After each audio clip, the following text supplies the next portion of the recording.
need to start getting you ready for bed. You know, I think I just want to wait for the nurse. I think, but it would be better if I had my medication first. Don't call a nurse. It's time for you to get ready for bed. I think I need a nurse, and if I think I need a nurse... You need to stop arguing with me right now. It is time for you to go to bed.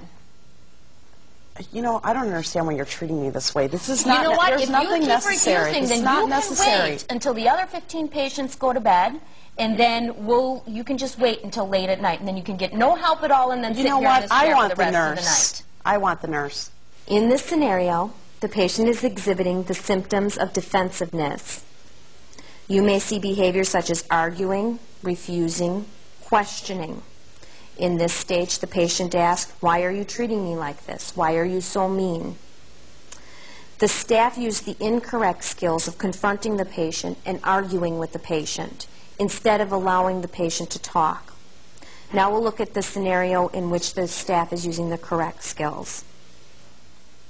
You know, it's just not fair that I have to be here in the first place, is what I'm trying to say to you. And then, you know, I mean, I don't want to go to bed now. I want to finish my book. I want to get my stuff, and I just don't have my stuff. And I don't know. It's all just too hard. It's too hard, and I just feel uncomfortable. I just feel uncomfortable. Would it be helpful for you to be able to talk with your nurse about this? No. No, I don't think so. Okay. No. Well, what I can do now, because we do have some emergencies going on down the hall, I could help you now get into bed, or we can wait for a little bit, and then I can come back in a little while to help you. In this scenario, staff gave choices and spoke with the client about their concerns. Also, in the defensiveness stage, other actions you would like to take are distraction, giving choices, and setting limits when unsafe behavior occurs.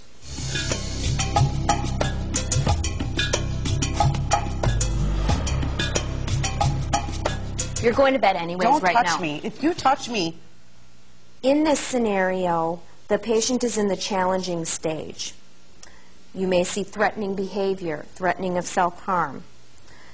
The staff use the incorrect skill of continuing to move into the patient, making the patient feel trapped.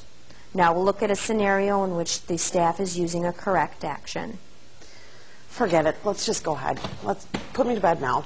Okay, then what I'm going to do is I'm going to go ahead and take your footrests off. How?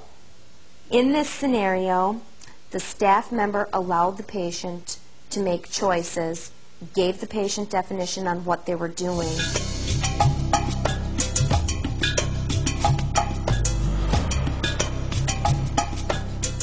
Let go of me. Give that back. In the physical acting out stage, the client is no longer safe. The client is batting at the staff, trying to hurt them. In this situation, the staff acted by not moving out of the way, putting themselves in the place where they would get hurt. Let's look at a scenario in which the staff is using the correct skills. You know what? Just forget it. I don't think this is a good idea. Why don't you just go get the nurse? I'm hurt now. I need to see a nurse. Then what I'm going to do is I'm just going to put your wheelchair thing back. No, I don't want you. Okay, it's unsafe for me to leave it like this, so I'm just going to take it away. Just get the nurse. Okay, I'm going to go get help. In this scenario, the staff used the correct skill of moving out of the way and getting help. If you are ever in this situation, make sure you're watching your space, getting the help, and getting other patients out of the way.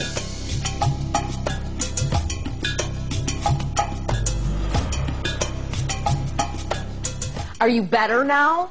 I'm sorry. I didn't mean to start anything. I just was uncomfortable with you taking... Well, you know, when you hit staff, that's bad. Look at what you did to me. I'm sorry. I didn't mean to do that. It was just... Well, next time, you need to watch what you're doing.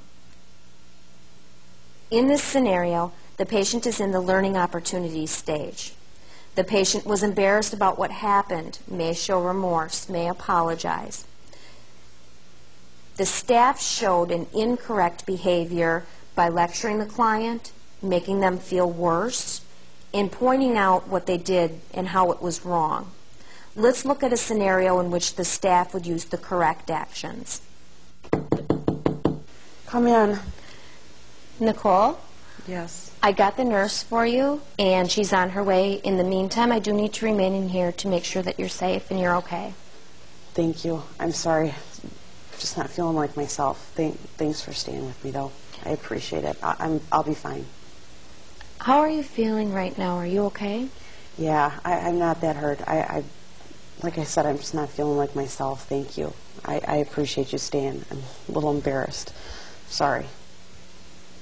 What happened just now? I was just scared about getting in bed. That's all. Is it something that we can talk about? Yeah, maybe, but it's a little too much for me right now. That's okay. We can talk about it later. Just so you know, you don't need to be embarrassed. But what we'll talk about is we'll talk about what happened and what we can do next time to make sure that things go a little bit differently, okay? Yeah, thanks for your patience. Thank you. In this scenario, the staff first asked the patient if they were okay. That is the first thing you want to do, is make sure that there were no injuries to yourself or the patient. The next thing you want to do is talk with the patient. What happened? What can we learn from this? You also, in a situation, if there were other staff involved, make sure that you debrief with the other staff. Make sure everyone is okay. Find out what happened and what can you do to learn from this.